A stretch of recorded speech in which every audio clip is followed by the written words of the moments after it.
Hello guys, and welcome back to the Starting Monday podcast. I'm with my good pal Matthew. How are you doing? I'm tip top. I'm absolutely amazing. Good to see you. Barry's on the decks. Sorry mate, I pressed that button too many times. You pressed it too many times. Get the applause back on. It's good to see you, mate. Yeah, haven't it's been a hot done minute. this for a wee while, maybe the start of the summer holidays, so we've got lots to discuss. And today we are going to go over what is important for building muscle. And we're going to go from top to bottom. So basically we're going to discuss what we feel is of number one priority all the way down to the least priority. But they all play their own part. Yeah, I might argue with Barry a little bit just for fun. You know, be devil's advocate. Of course. Why not? So what have you been up to, Barry? You've had the whole summer? Yep. It's You've had kids? Been busy with the kids. Haven't been too far away. Went down to Loch for a week. Beautiful Loch. Have you been there? Where is it? I know the name. Couldn't tell you where it is. So it's quite close to Pitlochry, Aberfeldy, that sort of area. Yeah. Killins. You know what? I know exactly what you mean though. I've got no idea. Why have you not done your travelling in Scotland? I probably should at some point. It's very trendy right now, isn't it, for people to have like their little vans and like kitting them out and driving around Scotland. And I'm very jealous. I wish I did it as well. Well, in the last few years, I've definitely been more places in Scotland than I would have, probably because of the COVID outbreak and things like that. And 100% recommend you go and visit Loch. I'll look it up. Yeah, sounds great. Beautiful little place. Smaller than, say, Loch Lomond, but there's lots to do. I know Loch Lomond, yeah. You know Loch Lomond? Yeah. You heard of it? Yeah. Have you been? I think so as a kid, maybe. My parents, growing up, so off topic, loved the west coast of Scotland. So growing up, we'd go to like Durness and all this sort of stuff. Kids would be like, oh, where are you going on summer holidays? I was like, oh, Spain, Florida. I'm like, yeah, I'm off to Durness. I was like, where the hell's that? And now everyone goes there. It's popular. It's fashionable. It's not that it's fashionable. It's beautiful. Do you know what I mean? Yeah, it's great. And it's on our doorstep. It was so much easier this year not to get on a plane and the whole rigmarole of going abroad when it's like 40 degrees everywhere as well. Yeah, he's missing it already. He's like, oh, I wish I went somewhere hot. No, not at all. Oh yeah, it's so much better than Spain. I'm going to Paris next week. There you go. Are you? Bonjour, yeah. ça va? And then I'm going to Granada the week after that. So very nice. I'll be away. How long are you in Paris for? 5 nights. Nice. I'm going with Emma. And have you been before? I've never been. Neither have I. I want to go. So I'm excited. You going to the Louvre? I'll go to a few different places, I think, Matthew. See the Mona Lisa? I will try my best to do all the touristy bits. Yeah. And be cultural. You know me. And not just sit and eat and drink croissants and red wine. Well, my thing is I love going places and seeing as much. But I went on holiday to Barcelona once, and it was the 2018 World Cup, and I got so drunk I didn't see anything apart from the World Cup on TV. And after that, anywhere I go, I think I've got to see everything because I hate coming back and going like, oh, I didn't see that. To be fair, Barcelona is a place I've never been, and I'd love to go. Looks beautiful. Well, we should go together, Barry, because I need to go back. Maybe we should do this podcast in different locations. Yeah. If we ever get over a certain number, which it's not likely with if we do the amount more of times that we record this. Yeah, one every 6 weeks. We might get enough listeners to then travel the world. But we're making somebody's day because there'll be somebody out there is going to be well chuffed that we've uploaded today. Yeah. They're going to be like, oh my God, so happy to hear Matthew and Barry's voice again. Life-changing. Oh, 100%. Where have you been? Have you been on holiday? Nowhere. I went to Portugal, which you know, and then since then I've just been at home working all summer. But the thing is, I've got a wedding in September, and I've got a stag do this coming week, and I was like, oh, after that I'll plan going away again. So I'll probably go to London again, see the West Hams play again, the mighty West Ham, and then I think I'll go somewhere in Europe, probably see something I haven't seen before. Hopefully, we pray. Good. So I've got some questions for you, Barry. Okay, hit me with them. Guys, he's never heard these questions before. Before we recorded, I actually had to tell him 4 times what they were. Because he's like, what they again? So, Barry, describe to me your perfect day. Okay, my perfect day. So, I'm on holiday. Nice. Are you in Scotland or are you elsewhere? Because remember, Scotland's so beautiful and Scotland it's on is your so doorstep. Beautiful. Scotland is so beautiful. Anywhere near a beach as long as it's warm.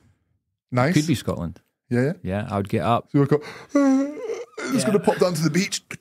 Definitely. Into the water first thing. Little swim.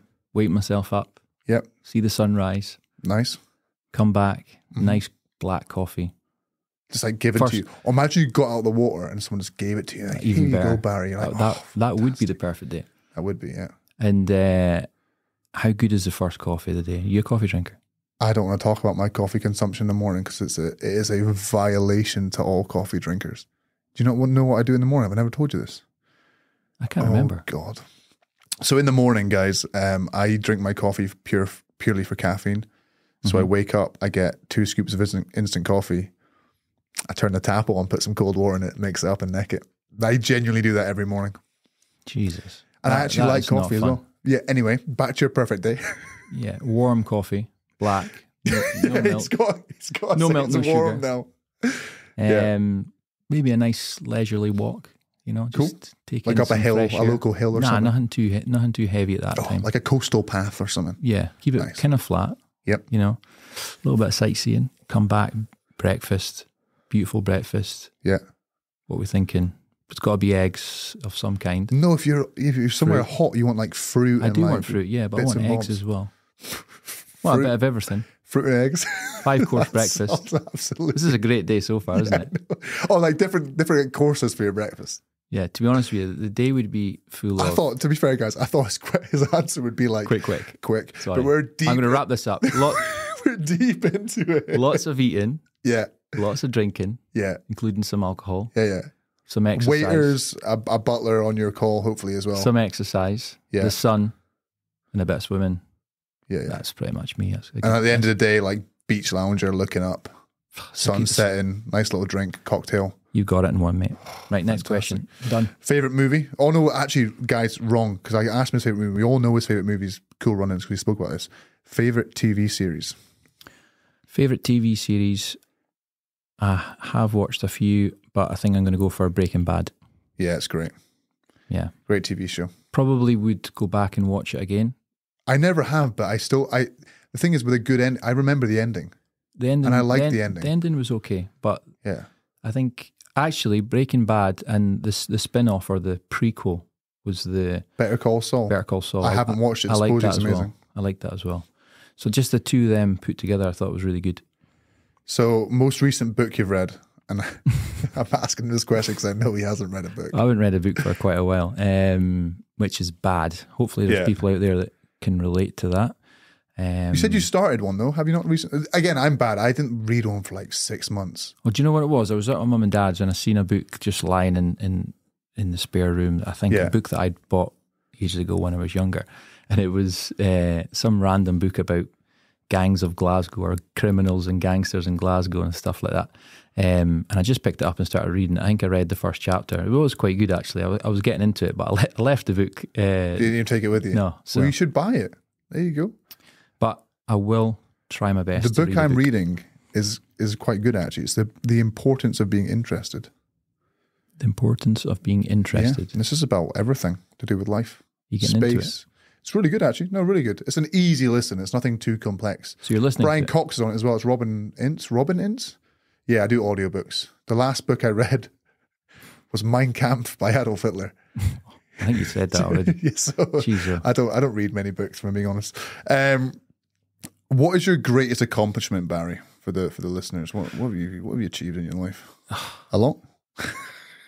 I'm going to be quite cheesy, and I'm going to say my family. It was either going to be the gym or the family, wasn't it? Yeah. Simple question. It's a lovely family, by the way, Barry. Thank you. And very your new much. house is fantastic, by the way. What annoys you the most? Oh, I forgot you had this question. Bad drivers. Quite a few things. Loads of things. Loads of things annoy me. Like literally, we'd be here for hours. What annoys you the most? Though? You know what? We spoke about this before. I was like, in a gym, what annoys you? And I think mine was dirty shoes, which still, by the way, drive me up the wall. Something that annoys me is if you explain something in detail to somebody. No, don't say that. And then they ask you all the questions straight away after it. Barry, I just read what I was going to ask you 4 times. I didn't say I was not like that as well. Yeah, no, the worst is when you tell someone something and you know they're not listening. And then they go, oh, what was that? And you've got to tell them again. And they go, oh, and you're like, oh, come on. But it's a prime example is in a gym setting, it's like you demonstrate 4 exercises in a row, 1, 2, 3, 4. You give all the information, all the teaching points. You go over it again. This is exercise 1, this is 2, 3, 4. Yeah. And then like, okay, guys, what exercises are we doing again? What are we doing? What are we doing here? I was like, well, you know that 5-minute spell just a wee minute ago that I took time out to like tell you all the things that we're supposed to be doing? Those are the ones we're doing. Yeah, the ones you should listen to. My favorite is when someone's beside someone doing like the next exercise they're going to do. There's maybe a minute a station, so they're right beside them. They can see what they're doing, and then when they get to that station, go, oh, "What's that again?" Like the person beside you just did it for a minute. How did you not see? To be fair though, like we live and breathe the gym, and fair. We would, and they probably had a long day or something. Exactly, like and you know, but it is funny. We're being a bit harsh. I laugh when they ask. I'm like, oh. So we're going to get into some tips for muscle building. Yeah, which Barry knows well because he's competed in bodybuilding. Oof. Yeah, that means nothing. You know, what would you say was number one for me? I would say the most important thing before we get into anything would be adherence and consistency. Yeah, nothing else matters unless we start with that. I don't think. Yeah. Again, you can argue, can't you, for what's more important? Like if you're not doing the right rep ranges or the right weights, or if you're consistent and adherent, and you're coming all the time. First and foremost, you've got to go to the gym. You've got to start regularly lifting weights. You've got to start doing a program. So would you not say that the first one was lifting weights? Well, yeah, but you could lift weights once and or do it 2 or 3 times in a week, not do it the next week. You've got to build that consistency. You've got to build a routine. That's it. First and foremost, a good point. Because but if you're consistent and you're just running on a treadmill, are you going to build muscle? Well, if you're running on a treadmill and you're wanting to build muscle, you need. So would you not say that the number one might actually be lifting weights? Well, I think that was a given. Yeah, just be devil's advocate. I would agree. I think lifting weights and then you're coming to the gym is the most important bit, right? 100%. But before we think about reps, sets, meal timings, any such, people always ask these little questions. Will this help me build more muscle? Is this better than this that next thing? Or this exercise better for building the chest, or this one, blah, blah, blah. First and foremost, get to the gym, get a regular routine, and get consistent with it, and do it week in, month in, year in, year out. Yeah, 100%. No, I completely agree. Consistency is key. It is interesting. Do you do any exercises you would categorize as fancy? Like people come up with these like certain exercises to like hit certain areas, and this press, that press, whatever. I think most of my workouts are pretty basic in terms of the movements. I never do anything too crazy. It's a cable curl or it's a dumbbell curl. It's not like anything fancy in that sense. I think me and you are quite similar at that. We like to do the big lifts, the basic movements, the bang for buck exercises, the ones that kind of build the most strength or use the most muscle, or, and then our enjoyment comes from, maybe tweaking the rep ranges or building our strength through that movement. There's other people that like to have different variations for this and that, and, single arm this, single arm that, use the cables, and all that's good as well. But, personally for me, I like, using the dumbbells, using the barbell, simple movements that require a lot of strength and effort. I feel like I can put more effort into the exercise if I'm not worrying about how specifically, like an RDL, like a Romanian deadlift is quite a simple movement. I've done it for so long that to me, I just put weight on it and figure it out. I don't have to really overthink the exercise. But I do think you need to bring in that variation as well.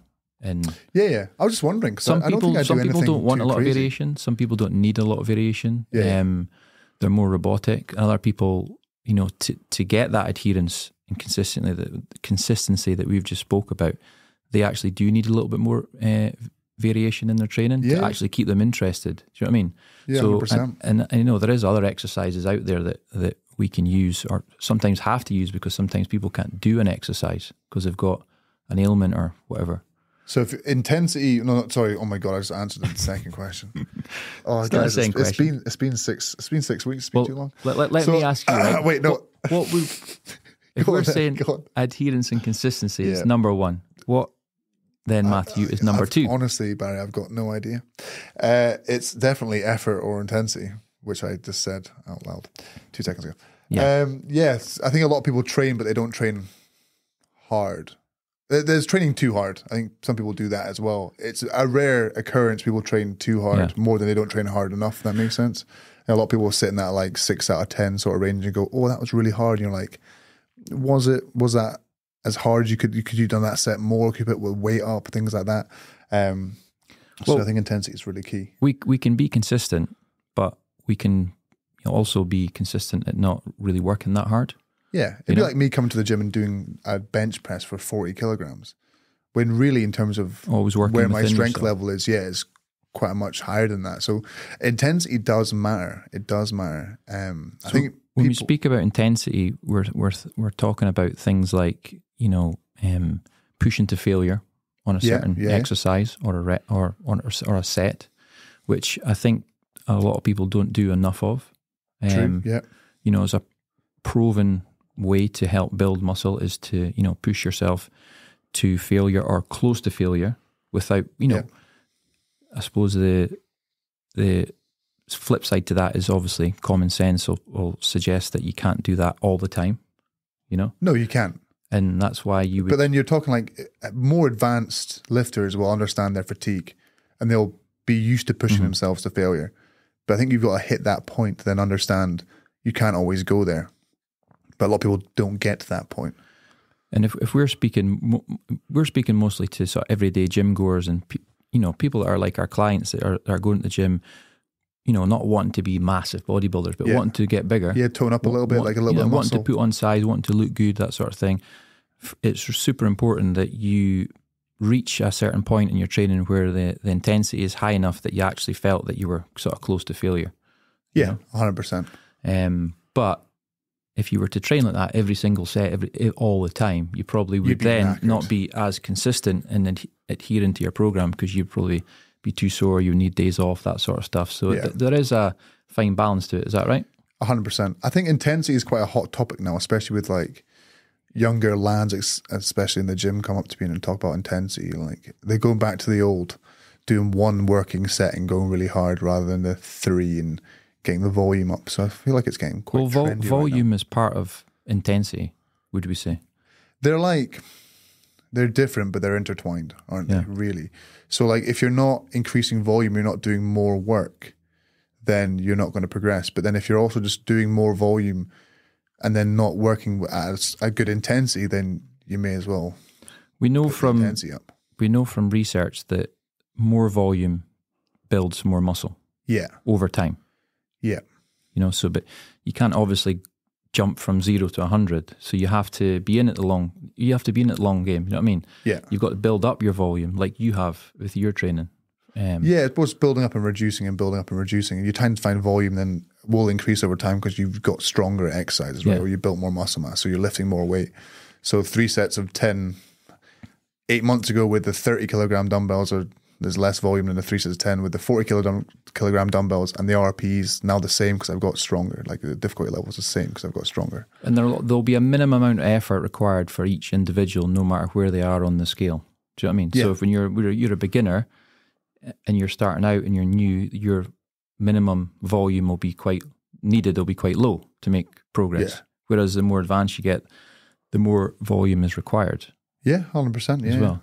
But I think there'll always be a sort of tipping point as well, won't there? So like you can do too much. Yeah. And then volume is interesting because it's like, I track volume through my clients and it depends on the exercise you're doing as well, doesn't it? So like a leg press volume, is that similar to a squat volume? No. Well, there's a lot of difference in the movements and you can lift a lot more weight through a leg press. So is that better because it's got more weight on it? Well, no. So it's volume through the exercise as well, correct? So like you're building that up. So it depends on what you're doing and that sort of stuff. But it is important and volume is important. But I think intensity and effort level goes up there, especially with beginners to intermediate sort of lifters getting used to the pushing themselves and training hard. Yeah. So we're saying number one, adherence and consistency. Number 2, effort levels, raising that intensity through training. And we spoke about volume, but we haven't put it at number 3. We've left that. Volumes and effort and intensity is in there. That's what we're speaking about. Yeah, you put effort in, you do 2 more sets, right? What's number 3, Barry? I haven't blurred it out, so you can say exactly what it is. Well, I guess we've got to speak a little bit about nutrition, don't we? You know, calories and protein and nutrition as a whole. Because if your goal is to build muscle, obviously the training part of it is super important. But we're kind of not going to get too far if we have sort of insufficient calories present in our diet. But I would say for a lot of people, especially like Joe Pop, I'd like to say there's a difference between building muscle and looking muscular, isn't there, really? Mm-hmm. You can look very muscular and be very lean, but not be building muscle. Mm-hmm. And you can look a bit chunky and like less muscular, but you're building muscle. Mm-hmm. So I think for a lot of people, they get confused between building muscle and getting lean. There's a little balance there. Well, you kind of just have to prioritize what your goal is at the time. Yeah. Do you know what I mean? Is your goal more fat loss and, you know, to get leaner? Or is your goal to build size and build muscle? And then you have to manipulate your nutrition to suit that goal, you know? If I want to get bigger, if I want to increase size and I want to get stronger, then I'm going to have to go through a period where I'm in a surplus of calories. Yeah. Or else that's probably not going to happen. And 100%. Yeah. during that period, I'm going to also likely gain body fat as well. I feel like a lot of people though want to look muscular more than they want to build muscle. You know what I mean? So I find it very rare people go on like bulks. I have a lot of people who cut weight rather than bulk up. As a beginner, you'll gain muscle mass through, again, the other 2 things we said, so intensity and like consistency. So if you're coming all the time, you're just going to build muscle. If it's a new stimulus, you're going to build muscle. But yeah, nutrition is really important. Protein's important if you want to build muscle as well, right? Yeah, I would say we should be hitting around, was it 1.5 to 2 grams of protein roughly? Per kilo body weight, yeah. That's literally what I was going to say. Yeah, we haven't spoken about this before either. So yeah, I recommend for most people 1.5 to 2. You can go higher than that. You can go as high as, I think there's a study for 3.1. But that's for like top end athletes who are like trying to cut weight. So your protein will go higher as you reduce calories because you're trying to maintain as much muscle whilst you lose weight. If you're bulking, you'll probably have maybe slightly lower protein as an average, and then you can go from there.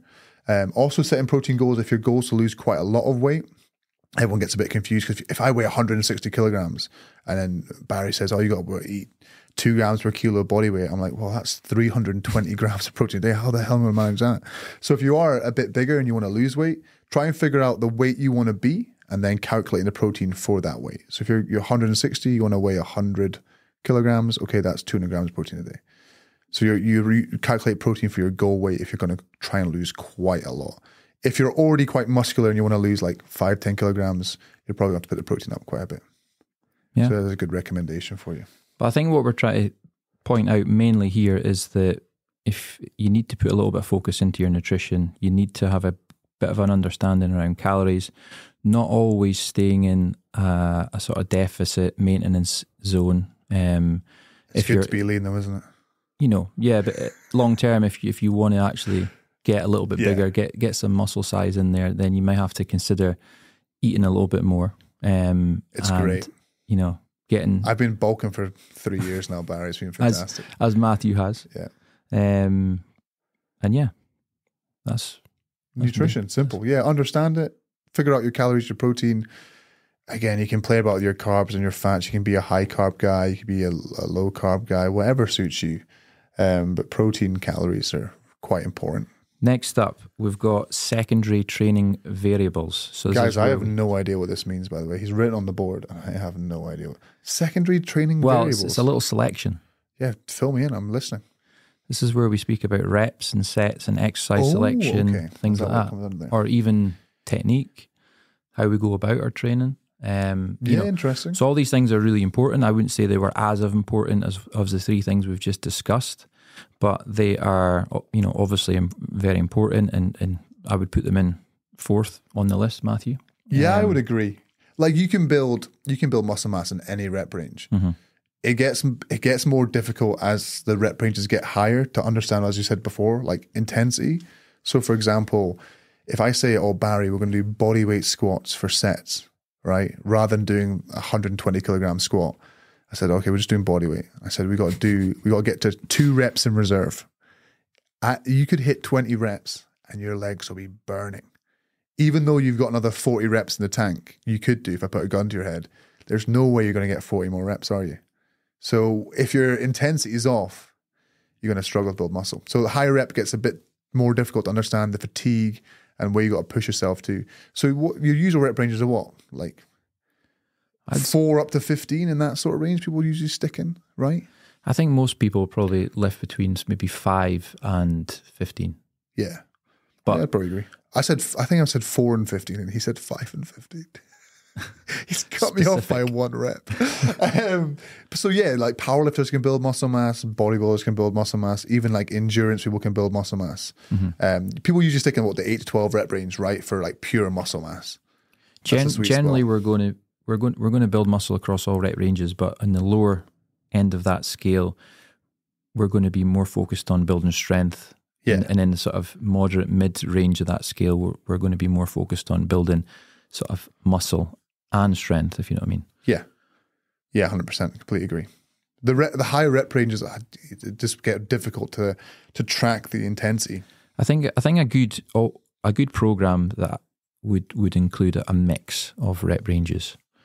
Maybe not all in the same session or in the same week, but in the same again, it depends. But if you're cycle. Pure bodybuilding, your goal is pure muscle mass, you rarely go below 6, wouldn't you? Like, you're not going to go lower than that. But powerlifters will go down to doubles and triples and all that sort of stuff. So, yeah, you got to figure out what works for you. I enjoy like power building. You know, I do. So it's kind of like a bit of strength stuff with quite a lot of volume stuff added on. And I just enjoy it because it's not too serious. I've done a bit of powerlifting training in the past. I've done bodybuilding training in the past. And powerlifting just takes too long. I find the fatigue's quite high. I get like 2-hour workouts, don't have time for it. Yeah. Like my boss, Nick, he trains his powerlifter now. He's at Scottish. He does really well. He just missed out on 3rd because he pulled the wrong weight for his deadlift. That's tough for him. But he pulled 290. Good on him. But he came 4th, and his training takes forever. Even he says it's like an hour and a half, 2 hours, just over 2 hours. He's like, I don't even get my accessory stuff done sometimes. Yeah. I don't miss that.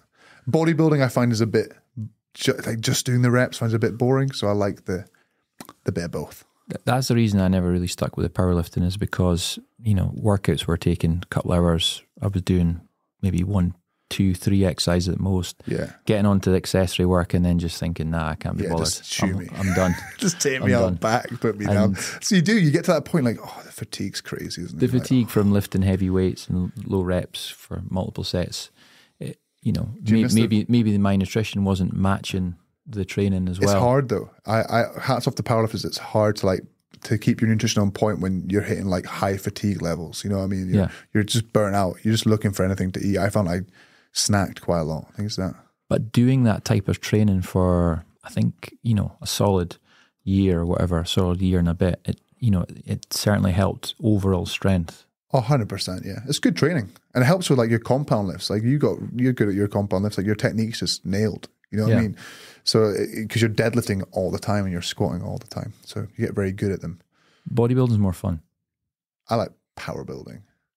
Bodybuilding it's not fun. Do you like bicep curls? Absolutely. Oh my God. I did bicep curls today and I could have fallen asleep. I hate bicep curls. I know, but the difference between me and you is that when I do bicep curls, at least when I look in the mirror, I can see something. Yeah, right, go on. I've had a long day, Barry. Go on, slag me off. Go on, I'll take it. No. What else? No, to be fair, I just hate, I don't know what it is about bicep. Shout out to all the listeners right now who hate bicep curls. And to be fair, triceps are better, but biceps are the worst. What about exercise selection? Let's talk about doing arms still.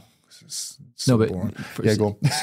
What I'm trying to get at is that maybe, the exercises that are best for building muscle for me or for you are maybe different for someone else based on... Yeah, there'll be slight variation, right? There'll be shape, slight variation. size. Yeah.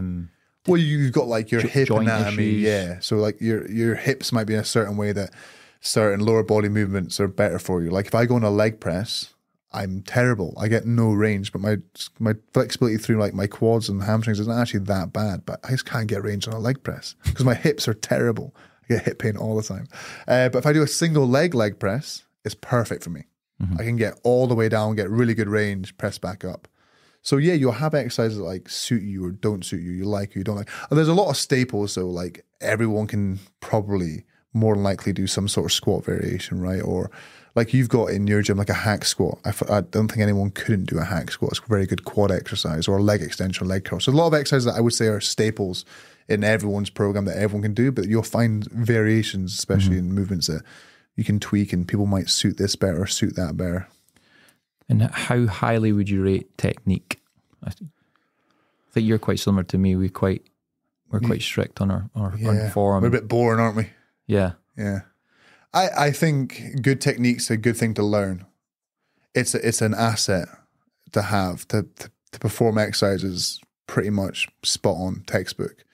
There is variation, like for example, with deadlifting, you'll see some pro deadlifters have flex backs and their backs won't move for the whole movement, which is safe because they're used to that position, they're strong in that position, their core's very solid in that position, their back's not moving during the movement. So you can get away with what people would probably categorize as bad technique. But if you're doing machine-based stuff or like volume-based stuff, I think it's all about technique, right? If you're trying to use the muscle properly, that means you need good technique of the exercise variation you're doing. But you might see things like what you do, back extensions rounded, right? So you use your glutes more. So you're in technically what people would call bad posture, but you're trying to prioritize the hips, glutes working. Yeah. So I do them as well. So people looking at you go, oh, bad posture, but you're doing it correctly. I don't think it takes much for someone to learn good technique. And when you've got good technique, I always think you're going to get that little added benefit. It's like anything. It's like anything. If you improve your technique, it's any sport in action, like a golf swing, for example, you're going to hit the ball better. Do you know what I mean? Oh yeah, 100%. Yeah. You know, if you apply that to you know any what a great exercise. example is? Did you see the Women's World Cup, England penalty shootout? Was it today? We lost. They lost today. They lost 1-0 against me. Okay. But though there's a penalty shootout, and one of the girls had this penalty and it went 110 kilometers an hour, which is as powerful as this guy who's got one of the most powerful shots in the world. And it's as powerful as his second most powerful free kick. And this guy prioritizes getting massive legs, like most strong, powerful legs. And this girl, her technique, she did like a little hop, skip and a jump. And it was phenomenal. And it was like a rocket. So there's an argument for good technique. No one was saving that penalty. It was, guys, look it up. It was unbelievable. One of the best penalties I've ever seen in my life, ever. I need to watch this now. So yeah, good technique. It doesn't take much to sort of try and improve your technique. And with good technique, we're talking about controlling the repetitions as well. Not necessarily tempo, adding in some wild tempo, but just learning how to control the like repetition. A standard tempo is fine. Like 2 or 3 seconds on the way down, 1 second on the way up. It's nothing fancy. And range of motion. Yeah, I mean. We can do partial reps and things like that, but for the most part, we want to be working in a fuller range of motion. Partial reps will work better for people who are possibly more enhanced athletes, if that makes sense. They can get away with really like destroying their arms. Whilst as a natural, you have to be quite smart about making every rep as good as possible to then progress that. That's why we should be strict with our form, making sure the weights are controlled, and then, getting fullest range of motion for all the movements as our body allows. Good. Next up, sleep and stress. Have you been sleeping well, Barry? I have been sleeping quite well recently. Good. Yeah. When I moved 8 hours? Well, they say optimal is about 7.5. Is it? Seemingly. Do you get 7.5 then? I think I do, actually. You go no more. Yeah. Optimal. 7. Well, I don't know if it's because Emma, I'm getting up now. It's 6 a.m. I've had my 7.5. If you want to build muscle, you need to eat as well. So you don't want to be spending too long a black coffee calling sleeping and fasting. True. Okay. Yeah. But sleep and stress, I've sort of put them as both sort of similar importance. I think a lot of people like everyday people that are going to the gym to get a little bit fitter, stronger, even maybe to lose body fat or lose weight and things like that, they don't really put a lot of importance on sleep and are even kind of aware of their stress levels. Yeah. And I always find that these are two things that really hamper my clients' progress. Have you ever taken some time off and then like trained? And like, how much better is that session? Yeah, you feel when good. you don't have anything on, you just go to the gym, train, you feel fantastic. Mm-hmm. So stress is a big thing. It's really important. And we're all going to have stress to some degree. You know, your stress might be quite low. My stress might be a little bit higher. Our client's stress might be way higher. Their stress, all the stress levels are all related to whatever's going on in their life, how much commitments they've got, what their work's like, their family life, etc., etc. So everyone's different. But if the stress is quite big, then that could be affecting the sleep. That could also be affecting our effort and intensity, and it could be affecting our adherence and consistency. So like it kind of elevates, indirectly affects the key things that are important to building muscle or even just to get fit and lose body fat. So I always try and help people a little bit with their stress levels, find out a little bit more about them and, you know, how organized they are in their daily life. You say it's not good enough. You got to be way more organized. It's difficult. It's not something that... It is hard. It's something that you can... It's a hard thing to manage because by the time you're thinking about managing it, it's usually too high already, and then the managing it stresses you out. You ever find that? Like, you're stressed because you're stressed. You're like, oh God, I can't be like this. I've got to organize things, and then, oh God. Sleep's important though. I get like 6 to 8 hours. Depends if I'm up super early or not. But I try and get as much as I can these days. The only times I can't get a good night's sleep is if I drink caffeine too late in the day. That's the only time. Yeah. I can be bad for that sometimes. So I try not to do that. Irresponsible caffeine consumption. Just like, it's tank half it, 5 tank 6 it in the morning, PM. but after a certain time I try and not... Cut out. Yeah. Smart. Because I value my sleep. It's honestly one of the best times of the day, sleeping. I love it. Do you? Yeah. Do you not? So Barry's perfect day is actually sleeping. You should see his face right now. The guy is buzzing. Guy's buzzing for sleep. Go back to my perfect day, right? Yeah. An amazing sleep at night. Yeah. To be fair, a good sleep, you know, because you wake up feeling better. You wake up feeling good. It's good for your mood. It's You're good honestly it's good for your mental health. Like I'm so envy to like be on holiday right now. Get a good night's sleep and wake up in the morning. We need to move on. What's the next one, Barry? What we got next? We have got like other nutritional variables, things like meal timings, macro ratios. Oh God. Things like that. Consuming and around, you know, how many meals per day we should consume. Should it be like... Yeah, but it's kind of like minutiae, isn't it? That's what I'm trying to say. These things are not, they're not really that important. It's like supplements, for example, could probably fall into that. They're not, supplements is next after that. So these things are quite low down on the scale. Yeah. They're not of huge importance. They're probably not worth us speaking about for too long. We've spoken about it before, like in terms of whey protein and creatine, etc., haven't we? Like taking those. I take both, but like you don't have to. You don't have to any of it. And meal timing, yeah. It's like a small, like you will like be more anabolic if you're constantly getting fed with protein throughout the day, rather than having periods of time where you don't have that. But like, it's such minutiae. It's really not worth worrying about. I used to worry about, I don't know about you, I used to worry about it so much when I first got going to training. I bet you did as well. Yeah. You're like, oh my God, it's 2 hours. I need to get my food ready because if I don't have it by 3 hours, I'm not going to get as much muscle mass. And then I was nowhere near as big as I probably am now. Well, that's why we're here. We're here much. to teach people not to make the mistakes that we made, because if we did this conversation 15 years ago, what I would have number one probably is supplements. You gotta have, or you know what I mean? Meal timing number 2, you gotta heat your meals, bro. Yeah, it's just complete nonsense. So things like that would be of high importance, but they're not really. They're on the list, but because they're worth mentioning, they're worth speaking about. I think creatine, caffeine, whey protein, these are 3 supplements that I've, kept in my diet for quite a long time. I do all 3, yeah. I've be happily recommend them to most people. But again, if you didn't have them, it's not really the end of the world, is it? It's not the end of the world. I've went through long periods without any supplements. And same, yeah. as long as you're focusing on being consistent, putting a lot of effort in, keeping your intensity high, making sure you're getting enough protein and calories in your diet, whether it's through 3 meals a day, 5 meals a day, bigger meals in the evening, littler meals in the morning, it doesn't really matter. I found as I cared less, I progressed more. There's an interesting takeaway for a lot of people. Good As point. I prioritize my life and enjoying myself outside, going on holiday, things like that, I found I've made more progress in terms of building muscle and being stronger, because I have, again, as you said, less stress. I feel better. I have a better lifestyle. I like just that. enjoyable. Yeah. Care less. Just to get the simple things. Protein's up.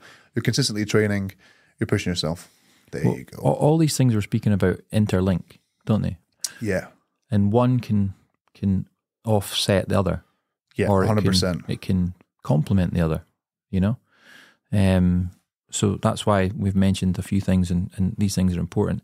And then the last thing I put was things like other recovery methods, things like massage, stretching, ice baths, you know what? that sort of stuff. It's a very good one to have, Barry. It's a very good one. I can't remember the last time I got a massage. I used to get them all the time. My body's decaying. Falling apart. I got a massage recently, and I wish I got massage more often. Yeah, sports massage. I remember the elbows coming out. And you do feel better. And they are good. There's the bath salts, isn't that? That's a trendy thing these days. Is it? What about those tubs people have? What are they called? Oh yeah. The ones I'm on about, the Lumi Spa ones that everyone has. Yeah. And I think I spoke to 2 people, and they both told me they burst already. I was like, oh, class. But ice baths are a thing right now as well, aren't they? And again, it's such minutia. If you're a top end athlete and you're training ridiculously hard, I understand it. If you're an endurance athlete, I understand it. It's minutia, and they look at the minutia and go, that'll help. Inflammation, I'll recover better. That'll help.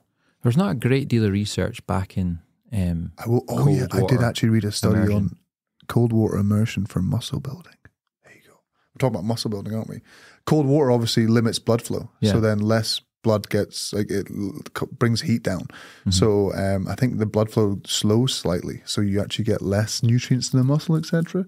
So it actually hinders muscle, but muscle building by tiny bit as well. It makes you feel good as well, doesn't it? I've got to say though, when I was in Loch on holiday, I went in the Loch swimming. Did you? Every day. And it was. You didn't take a Lumi Spa and scoop the water into it and then jump in it, no? No. Just went straight in the Loch. And I honestly felt amazing after it. And it was really cold. It's like a wake up, isn't it?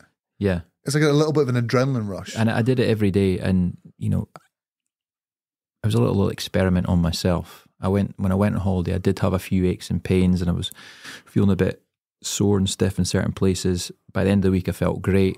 Was it because I had a week's rest and I didn't do any training? Was it because I went in the cold water swimming? Was it a bit of both? Yeah, but it's also getting out there and enjoying the world, right? I quite like that. People go out and I jumped in a loch. Yeah, fantastic. It was. Imagine looking really at that and good. going oh, I'm not going to jump in there. Let's jump in, have a bit of fun. But there'll be a lot of people that maybe are listening that do have these Lumi. Is it Lumi?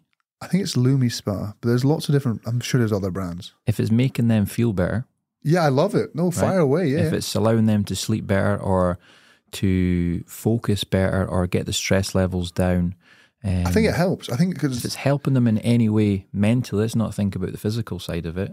If they're saying the research doesn't really back it up, if it's helping them in a mental way, then I'm all for it. Barry, if I walked up to you right now and I slapped you in the face, all your stress would go and all you'd worry about was that slap in the face, wouldn't you? I would punch you in the face. That'd be interesting. Guys, we're going to film the next episode. We're going to go. But you know what I mean? So it's like a thing where if you sit in that cold water for a second, all you think about is that cold water. It takes your mind completely away from everything else. And I quite like it. I used to do cold showers. I still occasionally do, probably once or twice a week. And it's I funny. do feel very chilled out afterwards. I came back from Loch, and how many times are you saying Loch in this bloody podcast? I was wanting to go for a swim again, right? And I thought, I'll have a cold shower, right? Unreal. I can't do a cold shower. That's so hard. What you got to do? If you put it to the coldest setting in your shower, right? Yeah, but even if you do it gradually, So how hard is it to be in the cold shower for any length of time? No, it's fine. It's not. It's fine. It's not. You start hot, like lukewarm. It's harder. And you go, big turn. That's too hard. And it goes, and you go, and you go, big turn. And then you're good to go. You stand there and just contemplate. You just sit there. It's great, actually. Because all you think about the whole time is, oh, God, this is so cold. I would rather go in the cold bath, I think. Just didn't have the cold shower. I don't know if there's anyone can relate to that, but cold shower was I'm sure you got a lovely brutal. new bath in your house. You can fill that with ice cubes. I know we've turned this into like speaking about ice baths and things, but another sort of key reason why I think a lot of guys do this is because it helps them overcome something that is fearful. Yeah. Like they're scared of it, or that it's like daunting. And if they can do that, and if they can put their body and their mind through that, then they can tackle whatever else is happening. Yeah, coming through the day. Yeah, I love it. I think it's great. Like that theory behind it. And I think I like people. It's good. If people are doing it for the right reason, it's always good. I like that. But basically, what we're saying, guys, is be consistent, put in plenty of effort, train at a good intensity, work to failure, not all the time, but some of the time. Build that volume, get on top of your nutrition, make sure that you're not always dieting, you're getting plenty of calories, you are consuming enough protein, and then everything else other than that is sort of minute, but other things that are super important are your sleep, your stress levels, things like that. You're missing one thing. What am I missing? Loch is a fantastic place to go on holiday because Barry spoke about it 30 times. On that note, Matthew, I pressed the wrong button. Yeah, go on. There's a little like DJ thing and he's just pressing random colours now. Yeah, the wrong one. Go to the other side. There you go. On that note. Well, guys, a pleasure. It's good to be back. Thanks for listening. It's good to see you again, Matthew. Yep. And hopefully we'll meet up very soon so we can do another episode. We'll probably film some soon, won't we? Will we? We'll record some. Yeah, why not? Are we getting to that stage where we're confident enough to be on camera? Yeah. I think it'd be quite interesting. It'd be good fun, wouldn't it? Well, you'll have to put on some half decent clothes then. Can't be turning up in those things. Barry's sitting in his boxers right now. Anyway, guys, thanks for listening. Hopefully you learned something. If you didn't, then I'm sorry. Next time. See you later.